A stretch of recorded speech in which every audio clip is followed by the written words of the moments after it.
Thanks for order the number L8 LCD smart switch. Now let me show you how to install the L8 LCD smart switch. LCD smart switch use the advanced split design. It split to two parts. This is the LCD front glass panel, LCD panel. This is the back case. Before you install, you need to confirm that all those pins are straight. And here, and all those pins need to point to those holes. And then fix here. Push down.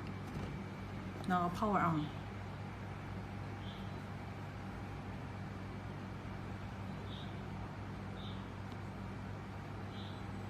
If you want to remove the LCD panel, just need to push up.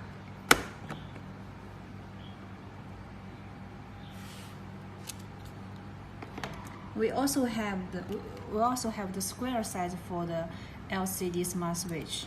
Let me show you how to remove and install the LCD panel. Push up